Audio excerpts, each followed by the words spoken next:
You have lost. You lost. The mistake that you made is you let us in the first place. See, that's the thing with brown people. And I'm going to say this as a brown person. There's a lot of us, like a lot. There's like 1.2 billion in India. There's more than 200 million in Pakistan. There's like 170 million in Bangladesh. Those are just the people there. I'm even talking about the folks who are expats or immigrants. There's a bunch of us, and we breed. We're a breeding people. And the problem is you let us in 1965. There were a few of us beforehand, but once you let one of us in, you know what happens with brown folks? Our grandmother comes, our grandfather comes, our uncle comes, our aunt comes, our cousin comes, our second cousin comes, our third cousin comes. Then we have kids, a bunch of kids. And then guess what? Some white women, the Western civilization women, the pure women, the American women, quote unquote, the Rust Belt women, the real women, they like some of us brown folks. We don't take them. They come to us. So we're embedded. We are everywhere. We are everywhere. I've traveled this country. I'm going to speak as a brown person. Brown people are everywhere. There will be a Patel motel or there will be a Desi restaurant everywhere. I want you to realize this. You have lost. Your story is a shitty story filled with misery. It's filled with bland chicken. It's filled with terrible, terrible dry ass meat. Your music sucks. All your culture sucks. Nobody. That's why the kids like listen to black people and their music. That's why the kids love Latinos. Your parties suck because they're monochromatic. Our parties have better food, better music, better looking women. Hello and welcome back to What I Think I Know with your host, Dan Brigantino. This week, I think I know we don't want that guy here. He needs to go. I would say pretty much anybody with the name Wajahad needs to go. Well, I mean, I guess maybe we could keep a few. I'm sure there's a few good apples in the bunch, but for the most part, not so much. Kind of like the Afghan national person who came here and shot our national guardsman. Unfortunately, we talked about it a little bit last week. Unfortunately, one of the National Guardsmen has died. She was a 20-year-old hero, truly. Um, I do think it's possible that she is uh, essentially going to be a martyr. Her death will cause a change, and a change for the better. I think it'll be beautiful. Now, I do want to say he mentioned our food is dry and doesn't taste good. Um, I've had Indian food quite a few times. It's all right. It's not bad. There's some fun flavors in there. Um, the only thing I will say is there's only one type of Indian food. It's kind of like Mexican food. It's all just a burrito in different shapes, okay? Um, Meat, bean, cheese, and rice in different shapes. You put it in a hard shell, that's a taco. You get rid of the beans and rice, now you're a quesadilla. Drown it in sauce, it's an enchilada. Same thing with Indian food, it's all just different shades of curry. Instead of chicken, they put a different meat in there. Instead of soupy, they do it dry. It's all the same food, and it's fun. But like one of the most famous chicken tikka masala, that was invented in England. Um, so thanks for really not helping anything, brown people. And it's clear that he truly hasn't experienced American food. He may have eaten in Los Angeles, he may have eaten in New York, but he's never been to Kansas City. He's never had a real rack of ribs. He's never had a brisket, clearly. Um, some of our places cook shitty food. You're right, 100%. LA does pretty much everything shittily. So I don't think anybody has a high standard for their food down there. Unless you're looking for leaves. They've got a lot of leaves for sale in LA. The other thing he says, better looking women.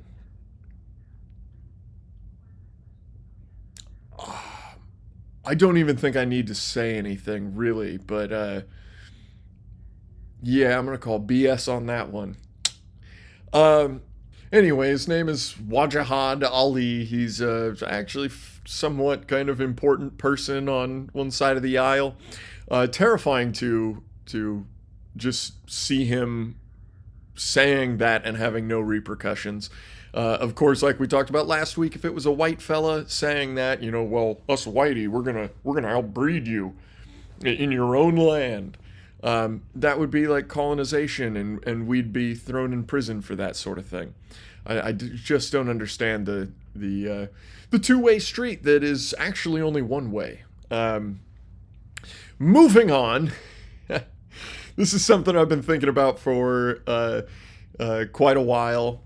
Particularly around the race with Mamdani winning and all that stuff, which I don't remember if I played this or talked about it at all. But there's a great moment where Mamdani and Trump are in the Oval Office and they're having a little powwow. Which, of course, if Trump was a fascist, there's no way he would allow his opponent into the office on camera and all that stuff. And then, of course, allow Mamdani to say what he said. And in fact, he basically encouraged Mamdani to say what he said. They said, a reporter asked Mamdani, well, do you stand by saying that Trump is a fascist and whatnot? And he goes, well, I'll be diplomatic and whatnot. And then Trump goes, don't worry, buddy. You can just say it. It's easier that way. Just say yes.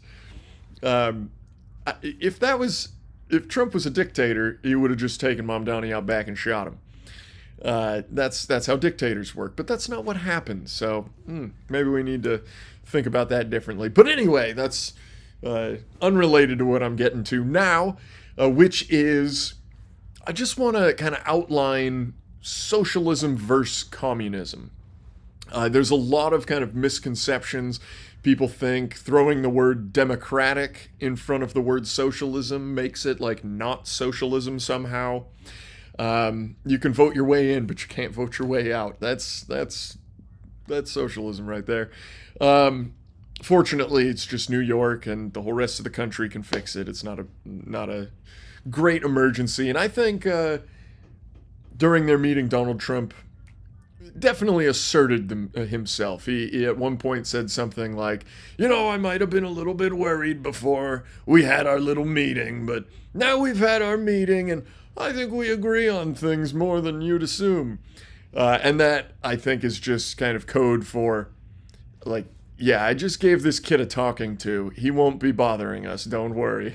But anyway, so what is the difference between socialism and communism? I think this is a very simple way to say it. Socialism is HIV. HIV is the disease. It's or not a disease. It's the virus we get from, well, not we, but predominantly one type of person who enjoys one type of copulation. They get this virus, and when it's just the virus, you're okay. Nothing's really going on. You're pretty much fine. But it will inevitably lead to, without, of course, consistent and constant intervention, which would mean socialism if it was not consistently and constantly intervened by a perhaps constitutional republic, it would turn into full-blown AIDS, which is what kills you. And we all kind of know socialism will inevitably lead to communism. And, well, that's the version that kills people. We're allowed to think that socialism is okay and it's perhaps a good thing, because socialism itself doesn't really kill people. It's when it turns into full-blown AIDS that it kills people. That's just my fun little way to, teach your kids about socialism and whatnot. Don't tell your kids that. But anyway, moving on. What goes better with socialism and communism than firearms? Our Second Amendment's on the line here. Sort of. Maintaining the status quo is on the line here in regards to the Second Amendment. The Supreme Court is taking a look at, I think they're looking at five different Second Amendment cases. Not all of them will make it through to actually being talked about in the Supreme Court, but they're doing, I can't remember the name of it, gosh darn it. But basically, this Friday, which is tomorrow as I'm recording this, which will be a few days ago as you're watching this, or months or years ago, they're convening to discuss which of the cases will be heard. There's some really important cases there, like our mag bans and AR bans and things like that. There's some less important cases. Some cases that we kind of know are basically a guarantee to lose. Doesn't matter what your position on marijuana is, but there is a case regarding marijuana use and firearms. Personally, I don't really think somebody who uses marijuana every once in a while should just lose their gun rights forever. I think that's pretty stupid. I am one to say that marijuana is very similar to alcohol in kind of the way it works. Would I ever use marijuana while using a gun? No. Marijuana makes you do stupid things. I tend to see that it'll make you do things that could be done easier. I've seen people like try to carry too much at once and just end up dropping it all, kind of thing. And if too much at once means you're carrying a firearm and too many other things, well, that's a very dangerous situation. So yeah, I certainly don't think you should ever use a firearm while you're using weed at the same time. That is ridiculous, and exactly the same way as I would never recommend somebody have a drink while they handle firearms. That is also quite foolish, for basically the same reasons. Alcohol doesn't make you do quite the same stupid things as marijuana does, but it definitely makes you do stupid things. There's a lot of fences and buildings and whatnot that would not have been climbed in this country had it not been for alcohol. A lot of people who would not be alive if it weren't for alcohol. Not that that's a mistake, I will say. That's a surprise, not a mistake. But anyway, yeah, we've got a lot going on with the Supreme Court right now. A lot of firearms related stuff. So I'm going to keep up with that. I'll let you guys know next week how last week went, and then the next week after that how next week goes, and all the way to the end. Moving on, a couple very interesting stories. One out of New South Wales. Back in 2022, there was an Aboriginal kid, which, if you don't know anything about Australia, the Aborigines are the natives to the area, or sort of. I mean, they're not obviously native to Australia, but they found their way.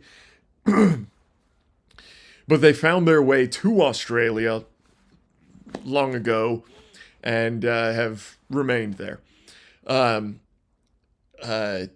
So there was a police officer who was essentially trying to catch a kid who had stolen a bike. It sounds kind of like it was an electric bike by the kid's speed. But anyway, so the officer was told not to chase the bike. So he went, okay, no problem, I won't chase, but let me set up a roadblock. So he went onto the bike path. He moved his car into the bike path, threw it in park, and then the kid slammed into the car. And unfortunately for the kid, he did pass away. It's a huge bummer. Any loss of life, regardless of criminal or not. Well, most crimes. And I honestly wouldn't wish death upon anybody, truly, but some people, I'm talking about capital punishment and stuff. Some people just do not belong in society, and there's truly nothing else we could do other than jail them forever, which waste of time and energy, money, all that. That's a chat for another day. But anywho, so this kid breaks the law, steals a bike, then runs from police, and then crashes into a parked car and dies. And somehow it was the police officer's fault. I will say, in full transparency, it sounds like, and I'll preface this by saying, and that's an interesting thing. I've got another thing on preface this by saying, but I'll preface this by saying there is no official time from the moment the officer parked his car to the moment the kid hit the car. Everything I could see just says it happened quickly, essentially. Which, I mean, you run a mile in 5 minutes, that's a quick time. So what does quick really mean? I don't know. The court apparently thinks it was too quick and that the officer is at fault entirely. I would say 99.9% of the blame lays on the kid. Again, I will say I don't think he deserved death for stealing a bike. That's pretty ridiculous. But unfortunately, he did break the law. He did run from police and put himself in the dangerous situation. So you get what you ask for, kind of thing. Had he just thought maybe I did wrong and I've been caught, let me just give up. Or perhaps maybe if he thought maybe I shouldn't steal a bike, and then he wouldn't have to have run from the police, or felt like he have to. I'll say that. Felt like he had to run from the police, because he didn't have to. He could have easily just gone, you're right, I did wrong, I'll take my punishment. Because that's what normal people do when they do wrong. They take the punishment. I did the crime, I'll do the time, kind of thing. Very sad story. I pray for that police officer that he is acquitted. He still does have an appeal. I think sentencing is going to be held in 2026 sometime. But yeah, there's no reason for an officer to go spend the rest of his life, or at least the next 10 years or whatever, in prison because some kid decided to steal a bike and then run from the law. That's really sad. And unfortunately, it's another mark for Australians being lifted truck Americans. Looking like they can do it all, but really, they can't do anything. It's a very sad thing. Australia, you need to get your guns back. That's step one. Another story from out of the States, but coming to a city near you. A Irishman, a Christian fella. He was I don't remember what age group he was teaching. He was a professor or a teacher or whatever. His name was Enoch Burke. He's still around. His name is Enoch Burke.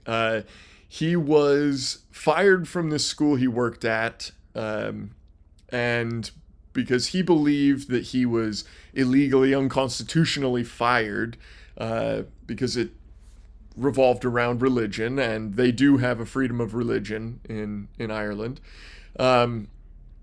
He was fired because of his religious views, but because he still has a contract that he believes was essentially not voided because it was protected by his religious freedom, he kept showing up to work, and they arrested him 4 times. Sounds kind of like it was 4 days in a row kind of thing. I'm not sure if that's true. Just like the other story, they didn't give me an actual time. So anyway, he was charged with, I can't remember what he was charged with, but the court was basically saying he was stalking the school kind of thing. And the only way he can be released from prison is to essentially renounce his Christianity. What's going on is he refused to call a student they, them. He said essentially, that's against my religion. I'm not going to do that. I'm going to call you what you actually are. And so he got fired. He comes back to school. They say, we fired you. He said, you weren't allowed to fire me for that reason. So technically, I still work here. Our contract's still valid. So I'm going to come into work because otherwise I could be fired for not coming into work. And then he goes to jail. And yeah, they say they won't let him out until he like apologizes basically and starts using they them essentially. That's kind of the long story short, but that's what's going on. He doesn't want to say they them. He wants to call people what they actually are, and so they're arresting him for being a Christian. And essentially, yeah, it's a life sentence because as a Christian, I'm not going to renounce my faith, and I hope he doesn't either. What should happen is the court should say, well, this is stupid. We need to let this guy go and apologize. Probably give him a big chunk of change, too. But that's not going to happen. He'll eventually either apologize or, yeah, he will stay in jail for the rest of his life. Pray for him, Enoch Burke out in Ireland. Our thoughts go out to you, man. Keep up the good fight. Don't let these evil people take your Lord and Savior away from you. Now, I will touch on the let me preface this by saying kind of thing and say that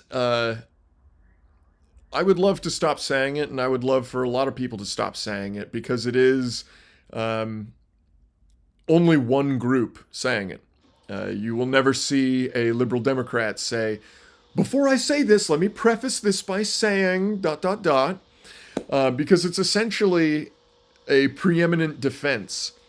Because what the Democrats like to do is when I say 13% of the population is responsible for committing upwards of 70% of all crime, they would just jump to, you're racist, da da da da da. So I've got to say, let me preface this by saying, I don't believe it's one particular group that's whatever doing this and that. This is just the stats. Let me explain. That shouldn't be happening. It is just a preeminent defense, and you have to use it, unfortunately, because these people that we're using it sort of against or for or whatever are nearly brain dead. They've just got the CNN talking points going on in their head. I've talked to a lot of people who just use the CNN talking points, and almost every single one of them says something along the lines of, I don't watch CNN. And that's great. Unfortunately, the people you're getting your news from are getting it from CNN. So you technically are just watching CNN.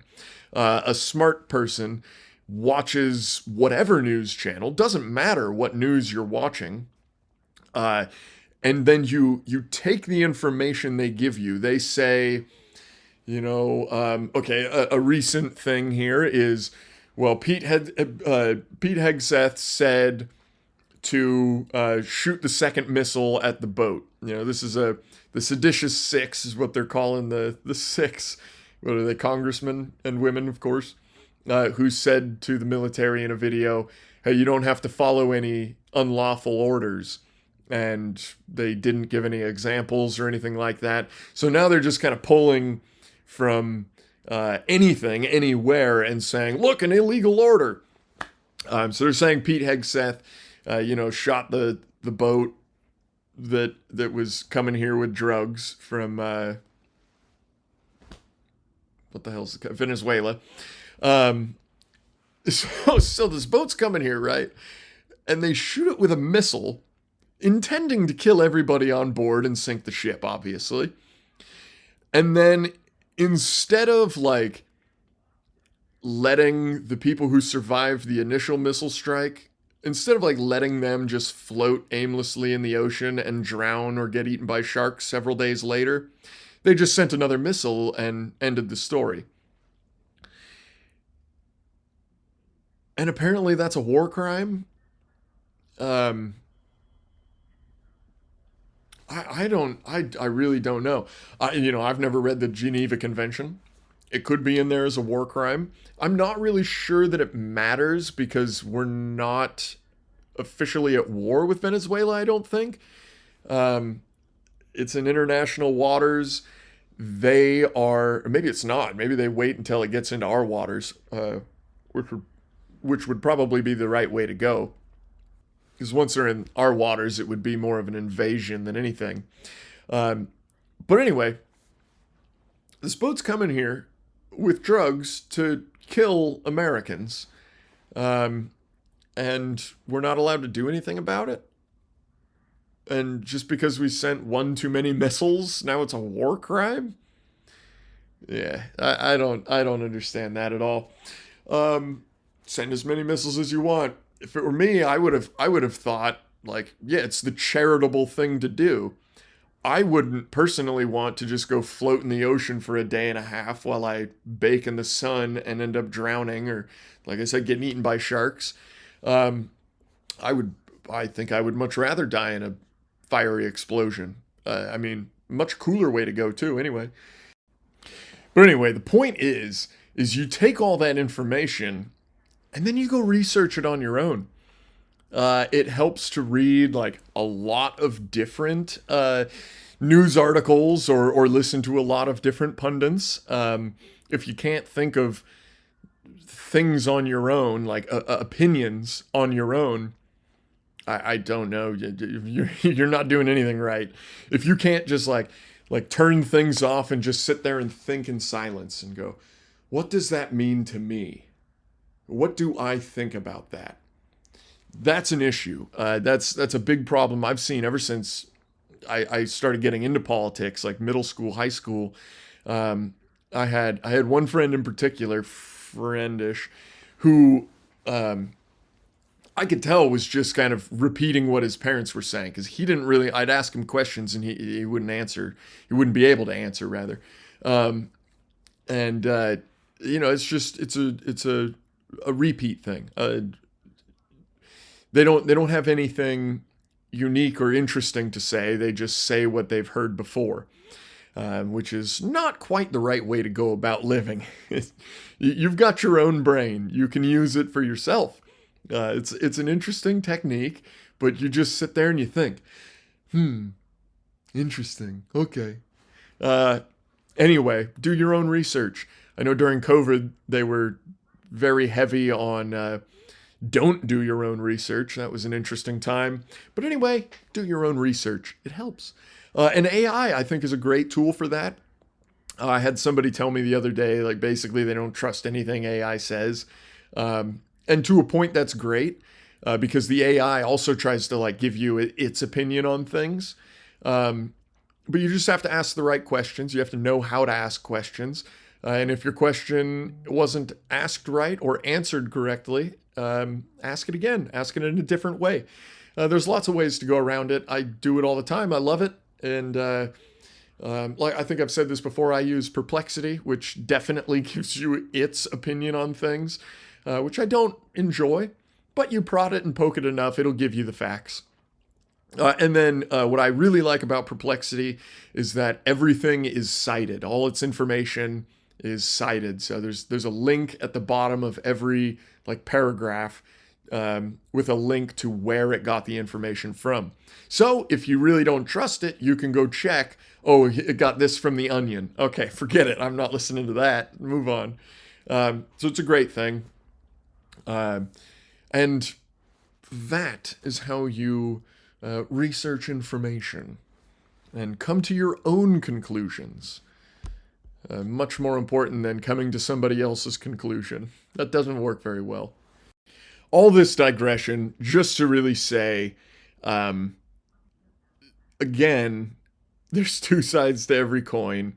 And for some reason in our current society, you're only allowed to flip it one way. What are you going to do? Moving on, we're going to J.D. Vance now.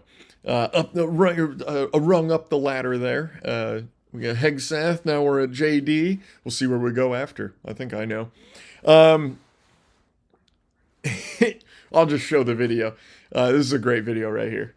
Fixing the problem that Joe Biden and the Democrats created in the last administration. If you look at every affordability crisis that's confronting the American people today, it is traceable directly to a problem caused by Joe Biden and congressional Democrats. Why did homes get so unaffordable? Because we had 20 million illegal aliens in this country taking homes that ought by right to go to American citizens. Why did tax bills get so unaffordable? Because Democrats were raising taxes while congressional Republicans under the president's leadership we're now cutting taxes. Why did food get so expensive? Because we printed trillions of dollars and threw it into green scams that made our agricultural economy suffer while Americans were paying higher prices for food. It's incredible. As a realtor, it really excites me, especially right now here in my area of California. I don't really know what the rest of the state's up to, and I don't really know what the rest of the country's up to real estate wise. I don't really care because I don't work in those areas. But in the area I work, our market has pretty much hit a standstill. The housing prices are way too high. Nobody wants to pay those prices. They're all much, much lower. We're having offers. Well, somebody in my office had an offer that was $250,000 below asking price, and it got accepted. That, if you don't know, is absolutely ridiculous. $250,000 off the asking price. That's nuts. Even here in California, where prices are ridiculously high. But freeing up some living space would very much help. It would help me make a little bit of money myself, of course, selfishly there. But also, I might be able to own a home soon. Or sooner, anyway. That's fantastic news, and so would a lot of other Californians. We have a huge, huge issue with housing in this state. Our coastal cities, where everybody wants to live, really can't get any bigger. Our small towns, like the town I live in here, are getting absorbed by the bigger cities around it and just turned into the outskirts of the city, unfortunately. Beautiful little small towns with lots of heritage and true American ideals, not Californian ideals. Like my hometown here is well, kind of not really my hometown, but sort of my hometown. My family comes from this town anyway. I was born in another town. But anyway, the town I live in now, it's really sad. There aren't enough. I guess, normal local people running for local office. So they've actually outsourced a lot of our government employees from Santa Cruz, which, if nobody knows what Santa Cruz is, it's basically like if the hippies won in the 60s. Frankly, it's a terrible town. It's beautiful. It's gorgeous. It's a wonderful place to go if you don't interact with any people. But yeah, it's a liberal hellscape. I hate it there. Although I'm a longboard surfer, and little hints and tips for surfers in the area. If you want shortboard amazing world class waves, you go to Monterey. If you want longboard amazing, I'd call them maybe world class ish. Some of them are, at least. You go to Santa Cruz. And there's plenty of shortboarding up in Santa Cruz too, but they've got rocky reef underwater. Anyway, I'm getting way off topic here. What was I even talking about? Oh yeah. The point is, man, getting rid of some people who really aren't supposed to be here would be an enormous help to the people who are definitely supposed to be here and literally have nowhere else to go. I talk about it a lot. I'm Italian. I love Italy. I go to Italy a lot, whatever. If I were kicked out of America, they wouldn't just accept me. I have no idea what country I would go to. I don't think anybody would accept me because I'm not from those countries. Now, truthfully, if I tried hard enough, I could definitely get into Italy because I have the whatever heritage from there. I've got the bloodline basically, and I want to say all you have to have is like your great great grandparents came from Italy or something. But anyway, I digress again. Beautiful things. I love to hear these guys talk about what's actually important in our country. And this is kind of why I mentioned the National Guards woman who lost her life. Um, I don't believe she lost her life in vain. Um, it's insanely sad. I even was reading from her father, who was sitting next to her, answering questions to the press about her condition, and um, he said something along the lines of like, there's no hope. Um, it's not about will she survive kind of thing. And for a father of a 20-year-old girl, I can't imagine anything worse in a fella's life than losing his daughter. Um, I think she will be regarded as a hero. She definitely is in my life. I sincerely hope she was a believer in Christ, and I hope I get to meet her someday. I feel dearly for her family. It's like I said, that's the hardest thing a fella can go through. Um, and I think that's what's kind of sparked this most recent uproar from the crew up in the White House. And that leads us to our hero of the week. Donald J. Trump, once again, is the hero of the week. And this time it is for his announcement or whatever. I'm not sure you could call it an announcement. But there was a press briefing in the Oval Office where he very casually and calmly just basically said, "We're done. That's it." Got to call Ilhan Omar and her people garbage, which they are. Now, I believe Tampon Tim has been connected fully. He was totally aware of all the fraud going on. I think it's only at $1 billion right now, that has been funneled to, I can't remember the name, but a terrorist group out in Somalia. Yeah, it's a very strange world right now. And I can't remember if I mentioned this last week or not, but I'll say it again. I've got a buddy who really wasn't understanding what issue comes from bringing Somalians in. First of all, their average IQ was 70. That is, I believe, below the retardation level.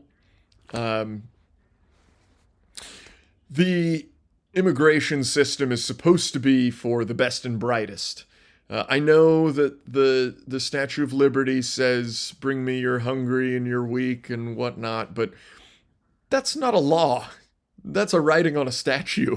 That doesn't mean anything to anybody at all. And that's not true, of course. There's people who see that and go, my family was weak and whatnot, and they took us in. And there's a lot of that. Yeah, a lot of immigration has come from the poor, the downtrodden, and whatnot. My family was certainly not wealthy when they came over here from Italy. I really don't have any idea. Like, I don't have much information on my Scottish Nordic side of the family, but they came over as Scottish folk, and they ended up in the Appalachians. So the only real assumption that could be made is that they were part of the Billy Boys. If you don't know, the Billy Boys were Scotsmen who loved a king, King William, or Bill, and so the English called him Billy Boys. Then they all came to America and were still kind of called Billy Boys, but then the coastal kind of elites or whatever really didn't like the Scottish being there, so they kind of kicked them all out of town, and they settled in the Appalachian Mountains. And because now they're in the hills, they're now referred to as hillbillies. And that's where the term comes from. It's still used, of course, today, which is kind of fun. So I am a quarter hillbilly. But anyway, the other side of my family, the one that I do kind of know about, yeah, they certainly weren't rich when they came here. But what's really important is they came here and immediately assimilated. They did not teach their children Italian. There's some customs that stuck. But the Italians were not super welcome by the rest of America. Some of the first lynch mobs in America were going after Italians because we were seen as just a different type of black people, basically. So when we talk about reparations, yeah, I'd like my check too. Okay, thank you. But anyway, that's a very blatant joke. But anyway, we came over and immediately assimilated because if you didn't, you were essentially bullied. You couldn't get a job if you didn't speak English, and you were looked down upon by anybody you saw. It was a beautiful thing. Bullying is very much useful and pretty well necessary as well, I think. It made Italian Americans the way they are now. You still have kind of like your pockets of Italian Americans. There's a lot of Italian tradition, but it's also kind of similar to American cultures. We do have big families. We're loud and obnoxious, a lot like a lot of the other brown countries. But really the point is we don't wave Italian flags around and go, yippee, long live Italia, we end up calling it Italian, because that's like, you look at the word Italian and it's not an E at the front. So why would it be called Italian? There's an I, so it's got to be Italian. But anyway, yeah, we definitely just came here and assimilated right off the bat. Now, not many other groups do that, unfortunately, especially nowadays. Nowadays, instead of being bullied into submission and really bullied into assimilation, now it's a point of pride to care for your homeland more than anything else. It's excruciatingly sad to see our country kind of praising that. We have Little Italies, we have Chinatowns and things like that. I do think those are great things because the Italians and the Chinese have been a part of this country for, 100 years, 120 years or so. I think that's fairly reasonable. Anything before that really was just Anglican and maybe a little German.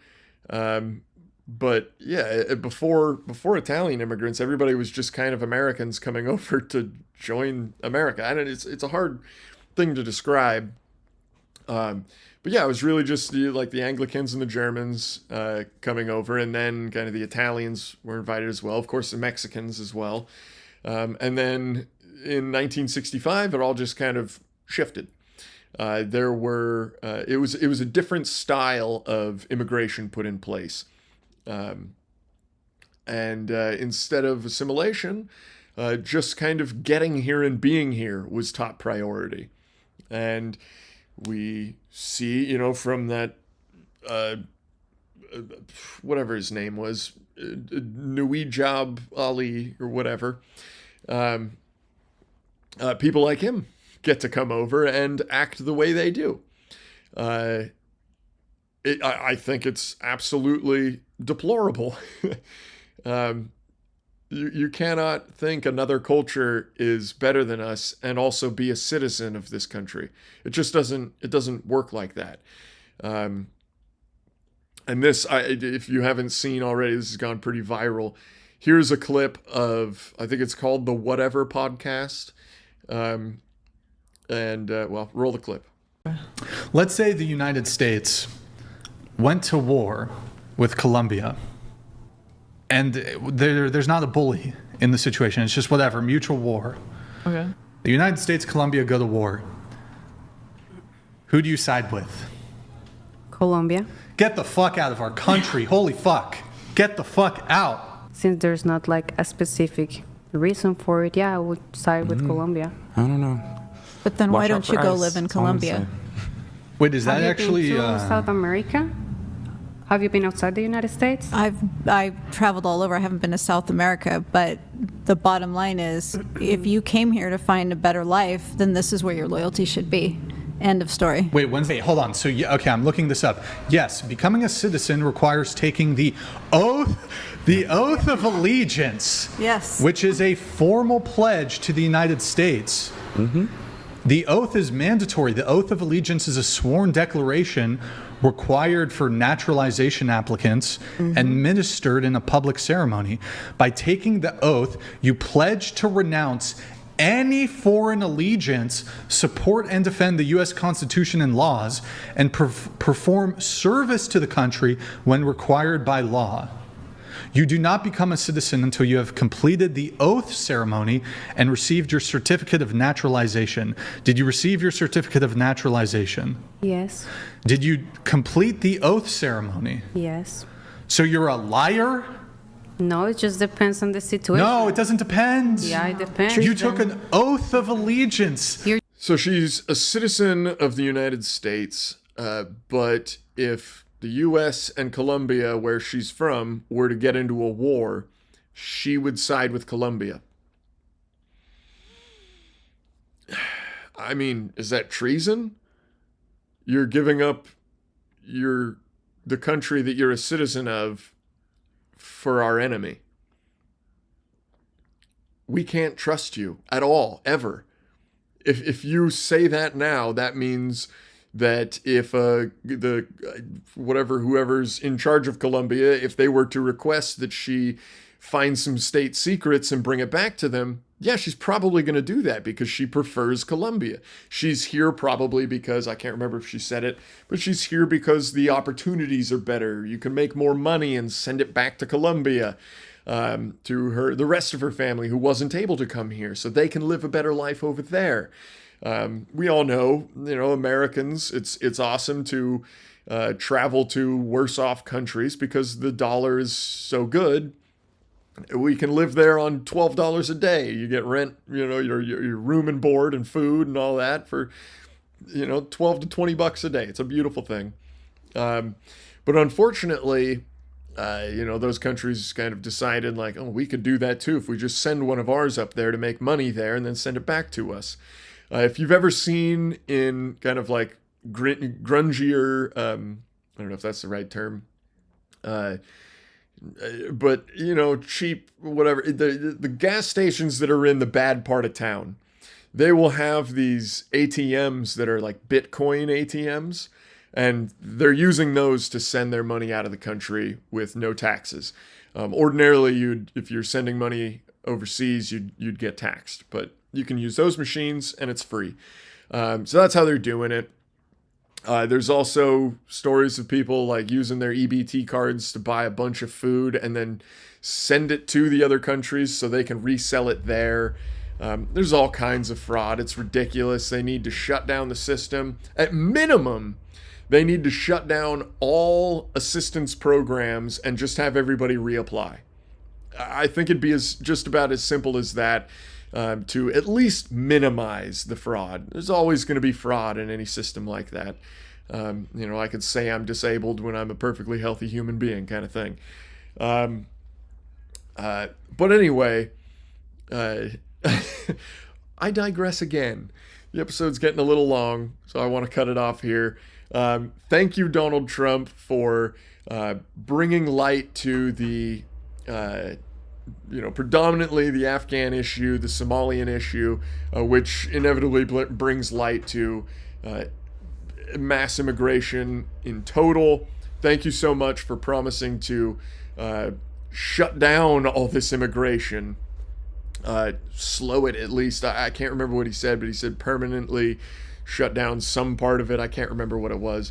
But yeah, this country needs 10, 20 years to recover. And for that amount of time, I think we should not bring a single other soul into this country. Perhaps we could say if some places are really bad, we could take a small amount of people in, but even that, I think, is a slippery slope. So, Donald J. Trump, again, I know you don't drink, but here is an ice cold Coors Banquet for you. Put it on your mantle. Come and pick it up anytime you want. I know you're a busy man, but I'm sure you got time to stop on by here. My one viewer would very much appreciate to see you. But anyway, thank you very much, Donald Trump, for everything you're doing for our country. You're a beautiful man. I know you've gotten a little flack, like from Marjorie Taylor Greene, saying you're not doing the 5D chess thing. I kind of think she ended up just kind of being a casualty of the 5D chess. I just hope that she doesn't she doesn't kind of attract other people to retiring, or other Republicans at least, to retiring, because the midterms looking potentially iffy. We can get into that another day, but pray for the midterms. Anyway, thank those of you who stayed to the end watching. Thank you all. God bless you. God bless America. God bless this big, beautiful rock we live on. And yeah, thanks for watching. We'll see you next week.